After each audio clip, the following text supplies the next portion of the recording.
예, 안녕하십니까. 전략경제협력분과 박원주입니다. 어제 아침에 트럼프 대통령이 이란과의 2주 휴전을 발표했습니다. 안타깝게도 종전은 아니고 또 에너지 공급이 즉각 정상화되지도 않았습니다. 그리고 오늘 아침에는 이스라엘의 레바논 공격을 빌미로 해서 호르무즈 해협이 다시 닫히는 일도 있었습니다. 위기가 심각하다고 판단이 됩니다. 오늘 발제에서는 이번 위기를 진단하고 또 자문회의에서 그동안 토론을 통해서 발굴한 대안을 설명드리도록 하겠습니다. 두 가지 위기가 동시에 진행되고 있습니다. 우선은 에너지 공급망 위기입니다. 이번 위기는 과거와 다릅니다. 밸브를 잠근 게 아니라 파이프를 끊고 공장을 태웠습니다. 국제에너지기구에서는 9개 나라 40개 이상의 에너지 자산이 손상됐다고, 심각하게 손상됐다고 말하고 있습니다. 오른쪽에 보시는 것은 산업 경쟁력의 위기입니다. 이번 에너지 위기가 촉발제가 되기는 했습니다만 철강, 석유화학, 시멘트 등 우리 주력 산업이 위기를 맞고 있고 물류비가 폭등하고 투자 동결 등 여러 가지 경제적 부작용이 이를 잇고 있는 상황입니다. 위기의 원인을 진단해 보도록 하겠습니다.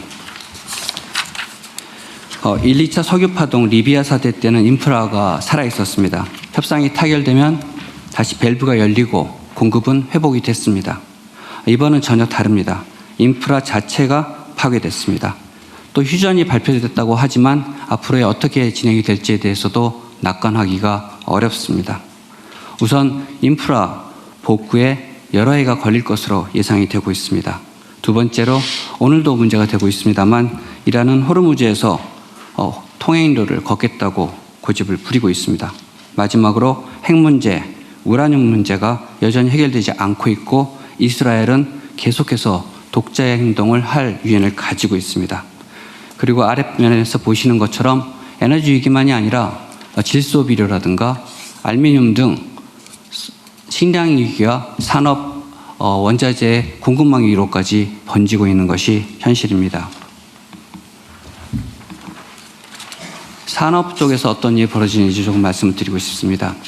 이번 사태의 전반적인 배경은 근본적으로 미국 우선주의와 패권주의, 그 폐해가 누적된 데서 시작이 된 것으로 보입니다.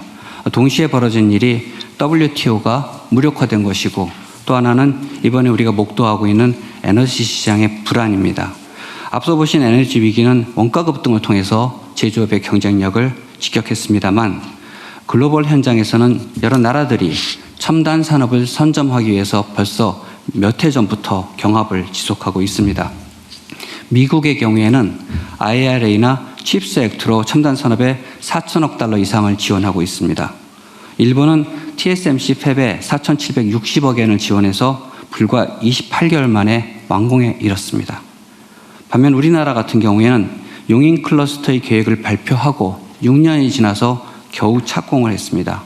우리 반도체의 점유율이 지금은 30%대를 점하고 있습니다만 32년에는 9%까지 떨어질 거라는 우려가 있습니다. WTO 규범이 사실상 해체되는 정도로 약화된 상태에서 다른 나라들이 이미 룰을 어기고 있는데 우리는 사실은 모범생의 역할을 하고 있습니다. 이렇게 열린 공간을 지금 활용할 필요가 있다고 생각합니다. 2주 휴전 기간이 골든타임이라고 생각합니다. 이 기간 동안 에너지 물량을 최대한 확보해야 됩니다.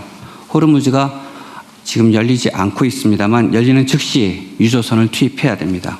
러시아나 이란산 원유와 LNG를 긴급하게 확보를 해야 되고 납사는 중국과 러시아 등으로부터 최대한 들여와야 합니다.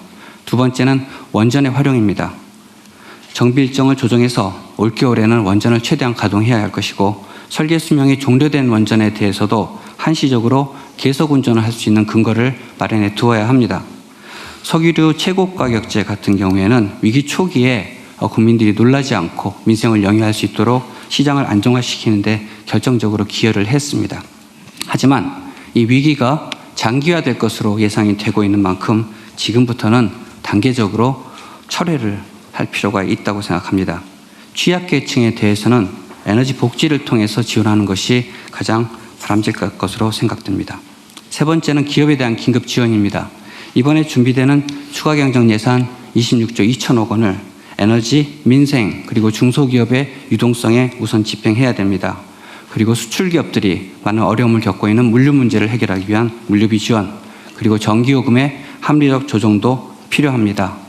그 외에 호주 같은 나라에서 시행을 하고 있습니다만 대중교통의 한시 무료화도 이제 생각해 볼 필요가 있지 않나 생각하고 있습니다. 중기대책입니다. 정유 설비의 유연화가 우선되어야 합니다.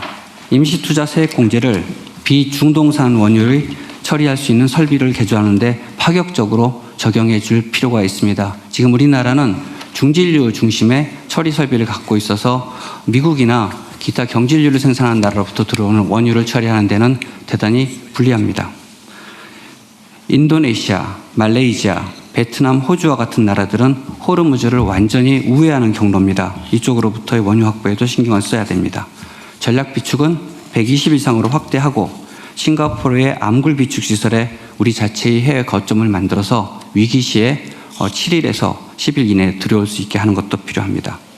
해외 자원 개발이 사실은 여러 정부의 아픈 손가락이었습니다만 지금까지의 단순 채굴이 아니라 현지에서 고부가가치화까지 할 수 있게 하여 현지 정부도 도와주고 또 그것이 우리에게 오프테이크 권한으로 이어져서 필요할 때 언제든지 들어올 수 있는 그런 형태의 상생형 자원개발 협력으로 전환해서 확대해야 합니다. 동맹은 원칙, 에너지는 예외, 이런 방식으로 우리 에너지의 기조를 좀 바꾸었으면 합니다. 1973년에 우리나라는 서방과 한몸이면서도 친아랍 선명을 발표했습니다. 일본의 경우에는 사할린2 가스전을 동맹에 협력을 하면서도 확보하는 노력을 계속했습니다. 동맹 안에서도 에너지는 실용적 예외를 만들어야 합니다. 중장기 대책입니다. 우선 구체적이고 신뢰성 있는 전력 인프라 로드맵을 조속히 제시해야 됩니다. 산업정책에서는 임시투자 세액공제를 확대하고 규제를 유예하고 보조금 감세 등 가능한 모든 수단을 집중 투입해서 전력과 물, 도로, 항만 등 인프라를 확충하고 또 AI 반도체나 배터리와 같은 전략 기술을 선점해야 합니다. 그리고 소재 부품 장비의 제조 생태계를 고도화할 필요도 있습니다. 또한 규제와 같은 정부 정책을 보다 투명하고 예측 가능하게 해야 됩니다. 마지막으로 통합 컨트롤 타워에 대해서 말씀드리도록 하겠습니다. 사실상 화석연료와 전기가 나뉘어 있습니다. 우리나라에서 이러한 행정 구조로는 이번과 같은 위기를 대응하는 데 어려움이 좀 있을 것으로 우려가 됩니다. 이번 문제를 해결하기 위해서는 두 부처만 필요한 것이 아니라 재경부, 외교부, 금융위 등 수없이 많은 부처의 실행이 실시간에 맞물려서 돌아가야 됩니다. 그래서 대통령실 중심의 컨트롤 타워가 조속하게 작동해야 된다라고 생각하고 있습니다. 일본의 수출 규제가 소부장 육성의 모멘텀이 됐습니다. 요소수 대란이 공급망 다변화의 출발점이 됐습니다. 이번 사태를 계기로 에너지 공급망을 재편하고 공세적인 산업정책을 할 수 있는 전환점을 만들어야 된다고 권해드립니다. 전체 건의사항을 이 표로 정리를 했습니다. 오늘 아침에 확인해 보니까 이 중에서 단기 대책의 경우에는 상당 부분을 이미 정부가 시행을 하고 있는 상태라고 생각됩니다. 정부가 발빠르게 움직여 준 것에 대해서 감사드리고 중기 이후의 대책에 대해서도 이번 위원회의 건의를 진지하게 검토해 주실 것을 부탁드립니다. 감사합니다.